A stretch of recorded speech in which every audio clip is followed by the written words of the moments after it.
I didn't know that he was telling me to do something that was illegal. An electric cooperative and its CEO under federal investigation. I found out it was illegal in February of 2024, this year. For deleting emission systems from its diesel fleet, a move that cost the CEO his job, and the man who led the charge to fire the head of this power co-op. Well, since this is a criminal investigation, I'm going to read your rights, okay? Because I don't know where this conversation is going to go. Says someone's coming for him. If anybody doesn't believe it's a conspiracy, just listen to what I'm telling you. Look at the facts that we have. Somebody somewhere is pulling some strings to get them to come to put heat on me.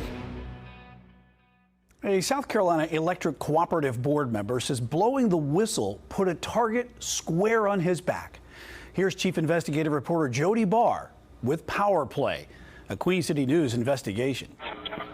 Chesterfield County 911. A call for help in November 2023 brought three of the most powerful Chesterfield County law enforcers to the Lynch's River Electric Cooperative. But this call didn't go through the 911 center. It went directly to someone at the Chesterfield County Sheriff's Office. There's a lot that a lot of people don't know about the co-op. It's a great place. The caller, co-op CEO Brian Broughton. Sheriff Kembo Streeter, Captain Wayne Jordan, and the second in command of the Sheriff's Investigative Unit, Sergeant Daniel Scott, showed up. Broughton told the sheriff he and co-op employee Bo Birch received 5 unwanted text messages from a phone number they didn't know. Broughton reported receiving 3 messages, and Bo Birch reported 2. The incident report shows Broughton thought there were 2 potential suspects. He is having issues with a former employee who wants to return, and a co-op board member who was attempting to have him removed as president and CEO. Those messages launched a criminal investigation with the sheriff's lead investigator, Wayne Jordan, working to hunt down the person behind those text messages.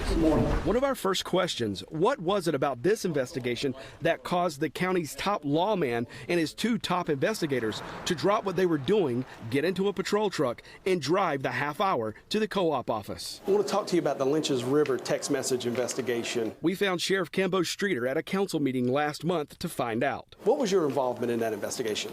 A citizen asked us to look at potential threatening text or potentially criminal, and that's what we do. Do you often end up going out, involving yourself in calls around the county? I mean, what level of call would you be involved with on the front end like this? It all depends. It all depends on what it is. I'm often out. I mean, I was out the other night. And it's usually with a manpower thing, who's available. I think the captain of the investigations had the case and asked me to go in. Didn't have another investigator available. So. But that wasn't true. The sheriff's own incident report shows there was another veteran investigator there that day, Sergeant Daniel Scott. I did very well on it. I just kind of like learned along as a second set of eyes there. So which is common. Yes, sir. So the incident report actually says it was you, your lead investigator, and your second in command in the investigations who went. So you got 2 of your top investigators and the sheriff on a text message call. Is that odd?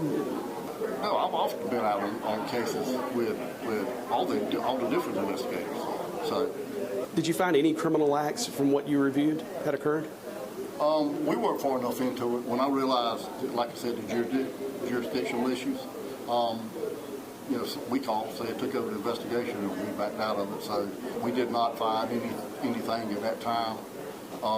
Nobody was charged by us. To answer your question. I mean, but it was the very beginning of the investigation. We didn't know. We really hadn't done a lot of digging. But the sheriff's office did work on the case. The first business day of the new year in 2024, Captain Wayne Jordan went to the magistrate's office and asked a judge for a search warrant. Jordan wanted to serve the warrant on Apple for iCloud email address westville19067@icloud.com. Captain Jordan wanted the email owner's name, all messages, photos, videos, and GPS location data stored on the account. Co-op board member Kevin Sims knew that email address well. A month later, Captain Jordan was on the other end of the phone looking for Kevin Sims. He said, "I'd like to come sit down and talk with you, have some questions. What's it pertaining to?" And he said, "Lynch's River." And I said, "Sure." I said, "I don't have a problem talking to you." He said, "Well, when's a good time?" And I said, "Well, I mean, I'm available anywhere, anytime." And he's like, "Well, I'm up here at Lancaster County Sheriff's Department right now." He said, "Would you like to come up here?" And I said, not really. I'm down here in Kershaw County feeding my grandbaby. I said, but I can be at my house in 30 minutes. If you want to question me, just come to my house. And he agreed. Captain Jordan got the first search warrant from the magistrate on January 2nd, 2024. 2 days later, he got a second search warrant, this time from the state's most senior, longest-serving circuit court judge, Paul Birch. It was an electronic search warrant. Judge Birch signed remotely. The judge told me it was the first time he's ever issued one of those in Chesterfield County. The warrant contains an order telling Apple Incorporated it cannot tell anyone about the search warrant for Sims's email address. It appears that the information sought is relevant and material to an ongoing criminal investigation, and Apple telling anyone about the search warrant would seriously jeopardize the investigation. In Captain Jordan's affidavit to Birch, the investigator believed the subscriber, in this case Kevin Sims, would destroy or tamper with evidence if notified of the search warrant. Mr. Kevin, I'm Wayne Jordan. I'm with the Sheriff's Office. 4 days after Judge Birch issued that secret search warrant, Captain Wayne Jordan was at Sims's home, questioning him about that iCloud email address that Apple couldn't tell anyone about. Coming up. You know, that's all we had, which was nothing. I know. There's no way we'd even try to get a warrant on anything like that. Yeah, that's crazy. Basically, what I'm trying to say in a roundabout way is, to me, it's a conspiracy. Are you aware that the sheriff himself has even said that he found no criminal conduct in these text messages when he investigated it? I'm not aware of that. When Power Play continues after the break. My name is Aaron. Kevin, I'm just helping him find his way.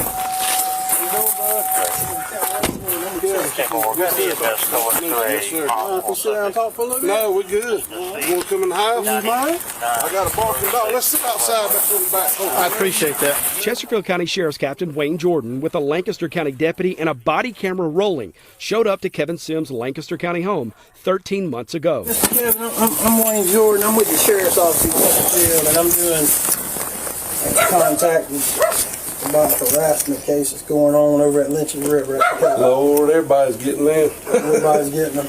Oh, Are yeah. you getting them? I've got death threats. From who? I don't know. They called me in the middle of the night. You don't know who it's from? No, I just hung the phone up on them. Eventually it stopped. It was the first time Sims says he learned he was the target of the text message criminal investigation. It's an investigation, so I'm going to have to read you your rights, all right? Yeah, okay. You understand? Yeah, So basically, explain this to me, because I'm lost. And just like in the movies, yeah, your rights are you have the right to remain silent. Anything you say may be used against you in the court of law. So we can talk. Yeah. And if you get to the point where you say, "Hey, I ain't gonna answer your questions no more. I'm getting I don't attorney," have we'll nothing to just hide on nothing. we'll just No, stop. no. So you understand all that? Oh, yeah. a few minutes into the interview, the sheriff's lead investigator questioned Sims about that burner phone email address. Do you have an iCloud account? Yeah, Westfield 29067 at iCloud.com. That's your account. That's my account, yep. I've been doing some investigations. I've done some search warrants. I've done some cell phone search warrants on some cell phones. Have you ever heard of the phone number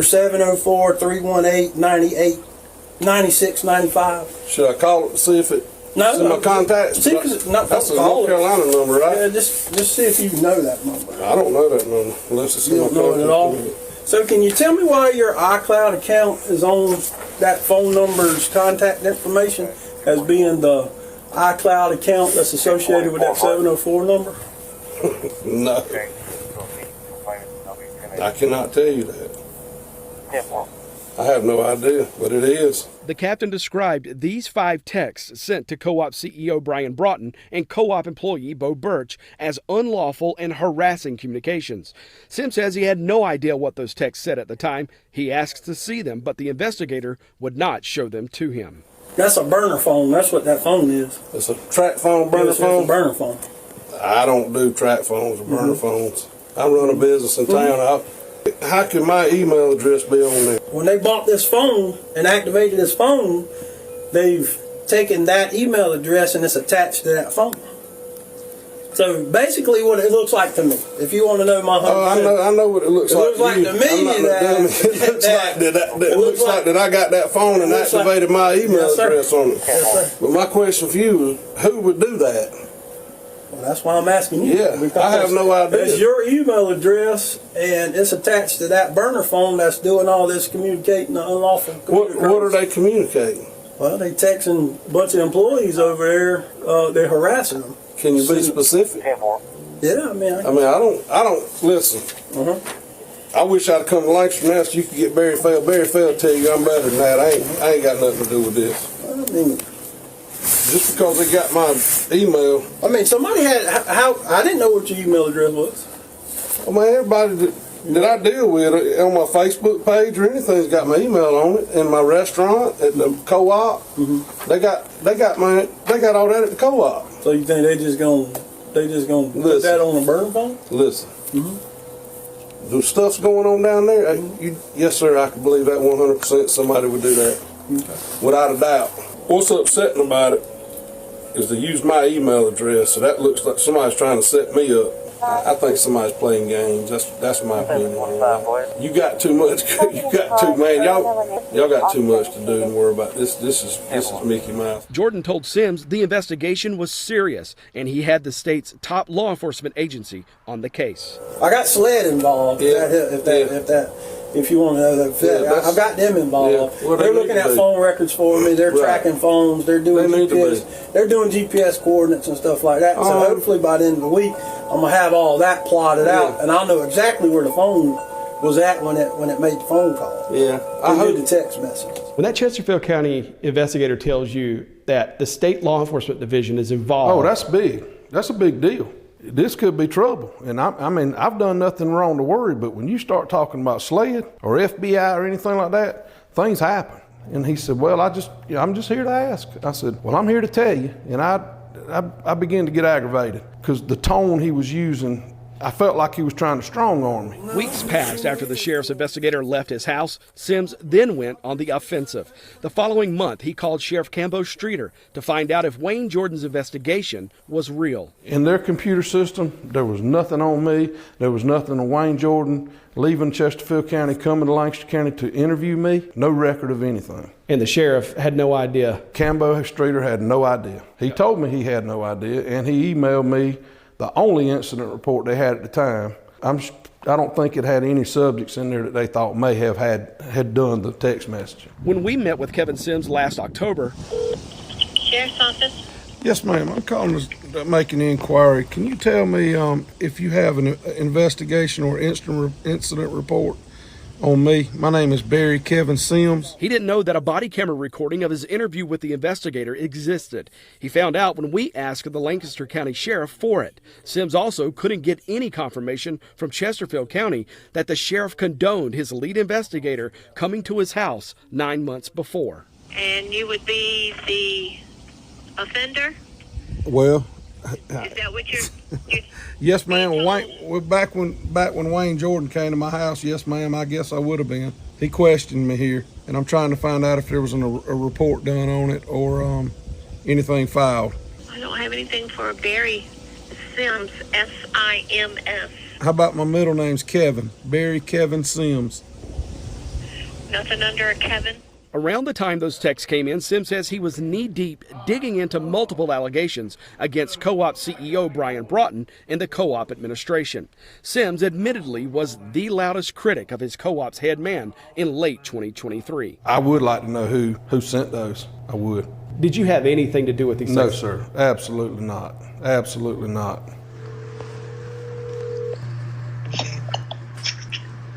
Hey, Kim. In a call with the sheriff just 2 months ago and a year after this interview, the sheriff still had no idea his lead investigator left Chesterfield County to interview Kevin Sims. You didn't even know he come out here, did you, Cambo? I know it wasn't in none of your dispatch, didn't know anything about it. No, I didn't know he came. I didn't know he went out there. Yeah, he come out here and read me my rights, and that's what made me so mad. But I didn't know if you knew he come out here or not, but he sure did. I didn't know that. Yeah. I didn't know that. See, that tells me something wasn't on the up and up there. No, I didn't know we went out there. The sheriff told Sims from what he knew of the allegations at the outset, there wasn't a crime committed. You know what? I'll be honest with you. That was a while back. Yeah. We did go over there and we met in the office over there, and I don't remember your name coming up. To be honest with you. Yeah.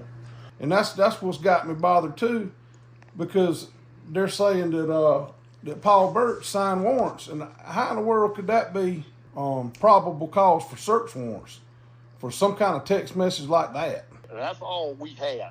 Right. That's all we had, which was nothing. I know. There's no way we'd even try to get a warrant on anything like that. Yeah, that's crazy. But the sheriff's lead investigator did get 2 search warrants after the sheriff's office meeting with the co-op CEO last November. We went to the sheriff looking for clarity on what he told Kevin Sims about Wayne Jordan's house call. What did your captain of investigations do after taking the incident report that day with you? I have no idea. It wasn't long after that we realized that there were multiple counties involved, and we asked Lynn to take over the investigation. Were you aware that he went and put a man under Miranda warning and then questioned him in a criminal investigation over this? Yeah, I'm aware of that. He was continuing the investigation, but then we realized that it was multiple jurisdictions. We backed out of it. And you're aware of the search warrant that your captain got? I am aware. I got to show you this. We asked Brian Broughton to interview with us about the text messages. He never responded to a single outreach.